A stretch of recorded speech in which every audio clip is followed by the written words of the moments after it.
പലിശ വാഗ്ദാനം നൽകി ഉപഭോക്താവിനെ കബളിപ്പിച്ച പോപ്പുലർ ഫിനാൻസ് ഉടമകൾക്ക് 7 ലക്ഷം രൂപ പിഴ ഈടാക്കി എറണാകുളം ജില്ലാ ഉപഭോക്തൃ തർക്ക പരിഹാര കോടതി.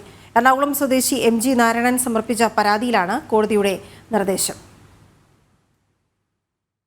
പ്രതിവർഷം 12% പലിശയാണ് പോപ്പുലർ ഫിനാൻസ് ഉപഭോക്താവിന് വാഗ്ദാനം ചെയ്തത്. ഇത് വിശ്വസിച്ച് 6 ലക്ഷം രൂപ പോപ്പുലർ ഫിനാൻസിൽ നിക്ഷേപിച്ചു. കൂടാതെ ബിസിനസ്സിൽ പങ്കാളിത്തവും വാഗ്ദാനം ചെയ്തിരുന്നു. ആദ്യ മാസങ്ങളിൽ പരാതിക്കാരന്റെ അക്കൗണ്ടിൽ പലിശ എത്തിയെങ്കിലും പിന്നീട് മുടങ്ങി. റിസർവ് ബാങ്ക് ഓഫ് ഇന്ത്യയുടെ അംഗീകാരമില്ലാതെ പ്രവർത്തിച്ച പോപ്പുലർ ഫിനാൻസിന്റെ ഉടമകളെ പോലീസ് അറസ്റ്റ് ചെയ്യുകയും സ്ഥാപനം പൂട്ടി മുദ്രവയ്ക്കുകയും ചെയ്തു. എതിർകക്ഷികളുടെ സേവനത്തിൽ ന്യൂനതയും അധാർമികമായ വ്യാപാര രീതിയും മൂലം പരാതിക്കാരന് ധനനഷ്ടവും മനക്ലേശവും ഉണ്ടായതായി കോടതി കണ്ടെത്തി.